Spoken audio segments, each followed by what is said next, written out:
అందరికీ నమస్కారం. ఈ రాష్ట్రంలో గొడ్డలి పార్టీ చేస్తున్న అరాచకాల్ని, వాళ్ళు పెంచి పోషిస్తున్న అరాచక శక్తుల్ని,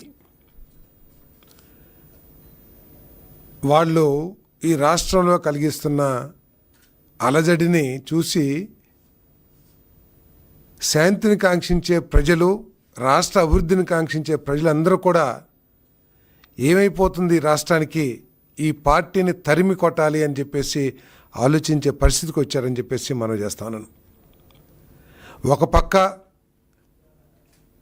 చంద్రబాబు నాయుడు గారి నాయకత్వంలోని కూటమి ప్రభుత్వం మన పిల్లల కోసం, మన పిల్లల బంగారు భవిష్యత్తు కోసం మార్గం సుగమం చేయాలి, దానికి కావాల్సిన ఎకో సిస్టమ్ ఏర్పాటు చేయాలని చెప్పేసి అహర్నిశలు కృషి చేస్తాం.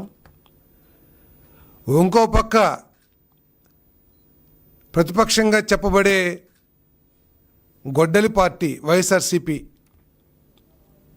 5 సంవత్సరాల్లో చేసింది చెప్పుకోవటానికి ఏమీ లేక యువతని రౌడీజం వైపు ప్రోత్సహిస్తూ, యువతని రఫ్రఫా విధానానికి లోను చేస్తూ, గంజాయి బ్యాచ్ల్ని ఎంకరేజ్ చేస్తూ, ప్రోత్సహిస్తూ ఈ రాష్ట్రంలో ఒక అలజడి పరిస్థితిని సృష్టించడానికి, దాని ద్వారా లబ్ధి పొందడానికి ప్రయత్నం చేయటం సిగ్గు చేయటం చెప్పేసి ఈ సందర్భంగా తెలియజేస్తా ఉన్నాను. ఏ విధంగా అయిపోయిందంటే ఈరోజు వైఎస్ఆర్ కాంగ్రెస్ పార్టీలో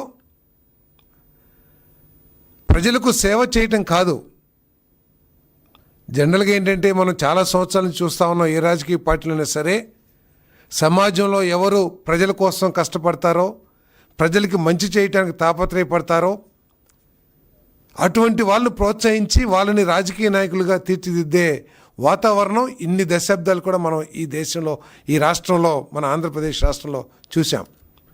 కానీ ఈరోజు గొడ్డలి పార్టీలో కొనసాగాలంటే ప్రజలకి సేవ చేయటం కాదు, అరాజకం చేయటమే అర్హతగా ఈరోజు ఆ పార్టీలో నాయకులందరూ కూడా భావించే పరిస్థితి వచ్చిందని చెప్పేసి మనం చేస్తాను.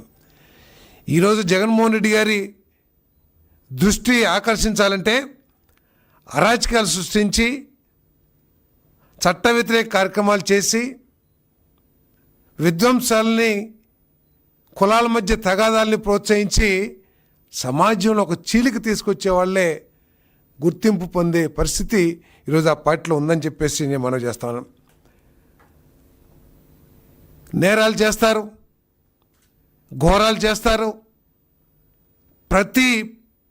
ప్రతి మనిషి కూడా ఇది ఘోరం, నేరం అని భావించినా కూడా ఎక్స్ వేదికగా రాజకీయ కక్ష సాధింపు అని చెప్పేసి ఒక బురద జల్లేసి అధికార పార్టీ మీద రాజకీయ లబ్ధి పొందడానికి ప్రయత్నం చేస్తారు.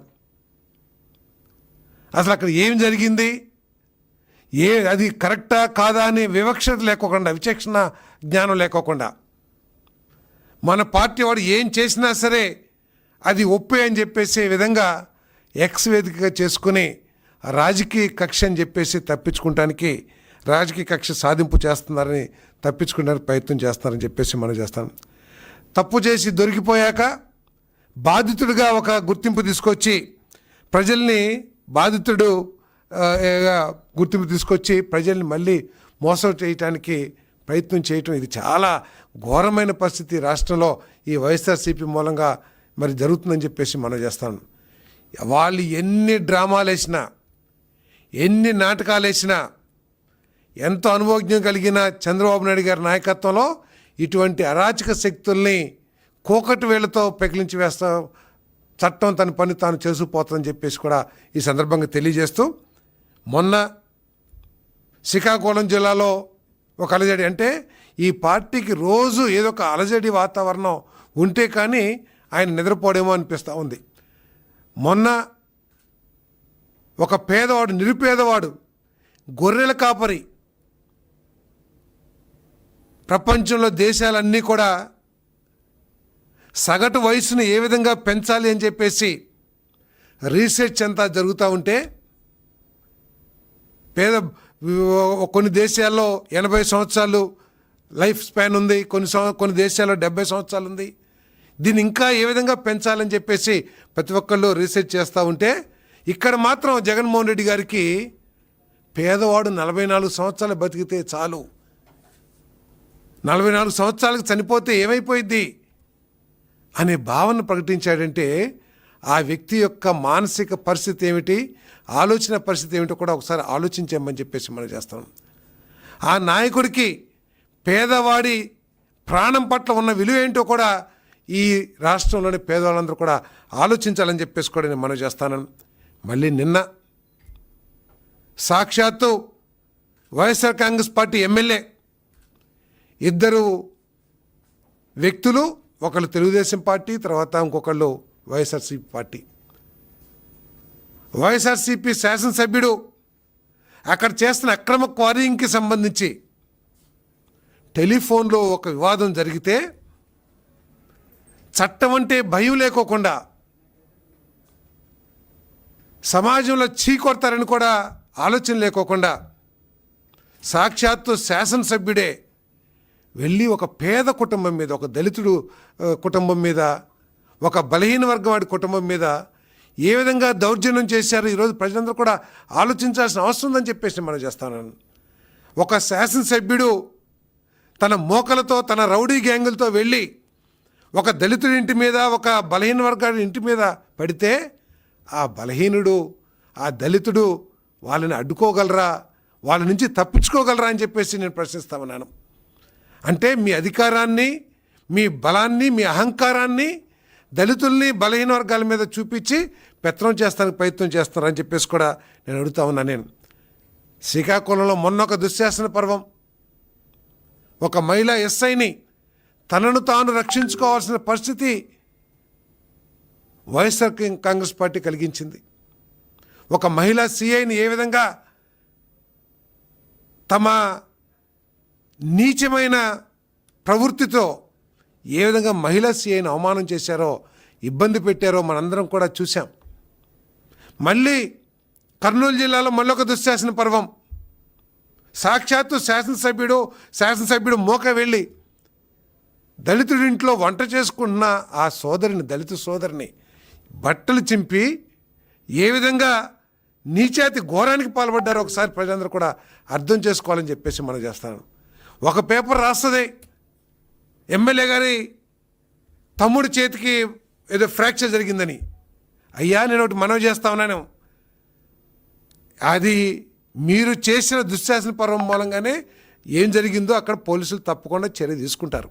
కానీ కనీసం దళిత మహిళ బట్టలు చింపి ఒక మహిళని ప్రజలందరి మధ్యలో, ఆ రౌడీ ముఖం మధ్యలో అవమానించిన దానికి నీకు ఎటువంటి బాధ, పశ్చాత్తాపం లేకపోతాం నీ దిగజారుడు రాజకీయానికి మన తార్కాణం అని చెప్పేసి కూడా నేను ఈ సందర్భంగా తెలియజేస్తా ఉన్నాను. కనీసం రాజకీయ కక్ష సాధింపు అని చెప్పేసి ఎక్స్ వేదికలో పెడుతున్నారు, కానీ ఒక దళిత స్త్రీ మీద దౌర్జన్యం చేయటం ఏంటయ్యా? ఒక బలహీన వర్గం వాడి ఇంటి మీదకి వెళ్ళి కారు ధ్వంసం చేసి అతని రక్తం వచ్చేటట్లు కొడతాం ఏంటయ్యా? ఏదైనా ఉంటే, మిమ్మల్ని ఏదైనా ఉంటే చట్టపరంగా పోలీస్ స్టేషన్కి వెళ్ళో, లేదా ఉన్నతాధికారులకి కంప్లైంట్ చేసో, లేదా ప్రభుత్వం దృష్టికి తీసుకెళ్ళో వాళ్ళ మీద చర్య తీసుకోమని చెప్పాలి. కానీ మీరు ఆ విధంగా దళిత స్త్రీని బట్టలు చింపే కార్యక్రమం ఏంటి అని చెప్పేసి ఈ రోజే అసలు కనీసం అడిగావా జగన్మోహన్ రెడ్డి గారు అని చెప్పేసి నేను ప్రశ్నిస్తా ఉన్నాను. ఒక బలహీన వర్గాన్ని రక్తం వచ్చేటట్టు కొరత ఏంటని చెప్పేసి కనీసం అడిగావని చెప్పేసి మనం చేస్తాం. మీ నాయకులందరూ దళితుల మహిళని వివస్త్రణ చేసి అవమానం చేసినా కూడా, ఘోరమైన అవమానం చేసినా కూడా, ఒక బలహీన వర్గాన్ని నాయకుడిని రక్తం వచ్చేటట్టు తలకాయలు పాల్గొట్టినా కూడా క్యూ కడుతున్నారు.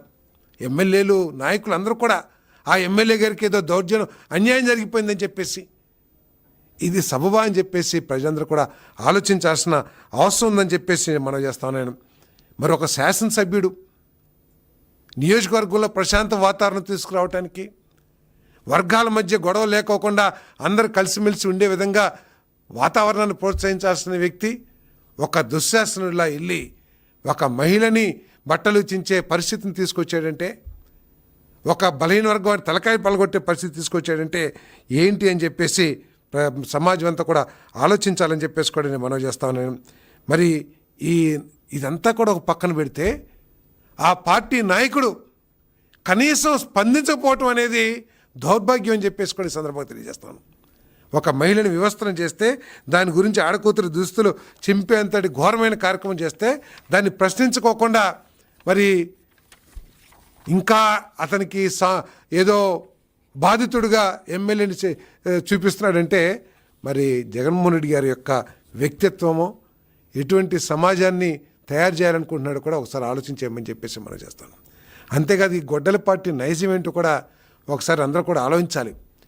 ఎవరైనా ఇప్పుడు ప్రజలు అసలు ఈ రాష్ట్రంలో ఏమి అభివృద్ధి జరగాలి, ఏమి జరుగుతుంది అనే దాని మీద దృష్టి పెట్టుకోకుండా వారి దృష్టి మా పిల్లల భవిష్యత్తు ఏంటి, మా పిల్లల భవిష్యత్తుకి ప్రభుత్వం ఏం చేస్తుంది, ప్రభుత్వం ఏం చేయాలి అనే ఆలోచన కూడా చేసుకునే అవకాశం లేకుండా ఆ దృష్టిని మరల్చడానికి ప్రతిరోజు ఒక అరాచకం, ప్రతిరోజు ఒక దౌర్జన్యం, ఎవడొకరిని కొడతామో లేకపోతే ఎవరినొకరిని చంపటమో ఏదో కార్యక్రమం చేసి ప్రజల దృష్టిని మరల్చడానికి ప్రయత్నం చేస్తుందని చెప్పేసి మనం చేస్తాం.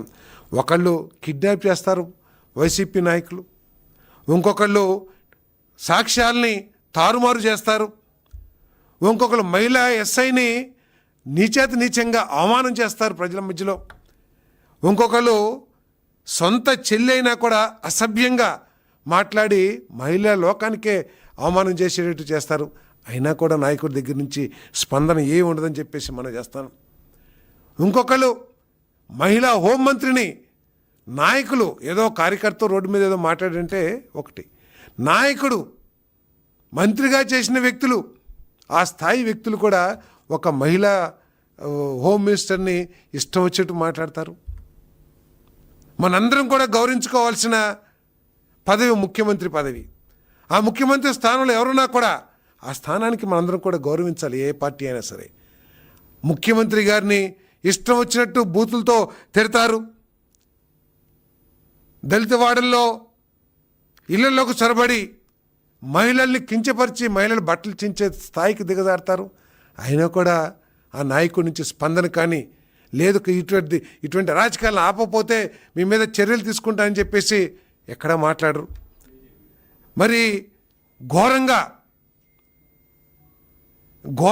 చీకొట్టినా కూడా ప్రజలు ఇంకా బుద్ధి రాకపోతే ఏంటో ఒకసారి ఆలోచన చేయాలని చెప్పేసి మనం చేస్తాను. ఇంకో పక్క ముఖ్యమంత్రి గారు ఏ శాసనసభ్యుడైనా సరే తప్పు చేస్తే అందరి మధ్యలో నువ్వు తప్పు చేస్తున్నావు, నువ్వు మార్చుకో నీ పద్ధతిని, ప్రజలకు సేవ చెయ్యి, ప్రజల దగ్గరికి సత్ప్రవర్తనతో వాళ్ళతో మంచిగా ఉండు అని చెప్పేసి ఒక పక్క ముఖ్యమంత్రి గారు తన సొంత శాసనసభ్యుల్ని మందలించే పరిస్థితి ఉంటే ఆ పార్టీ గొడ్డల పార్టీ ఏం చేస్తుందో కూడా ఒకసారి ఆలోచించామని చెప్పేసి మనం చేస్తాను.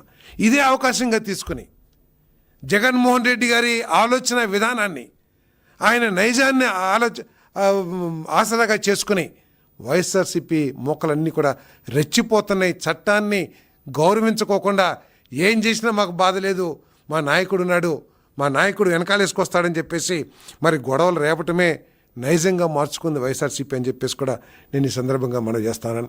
అంతేకాదు ఎక్కడన్నా తప్పు పని చేస్తే సిగ్గుపడతారు.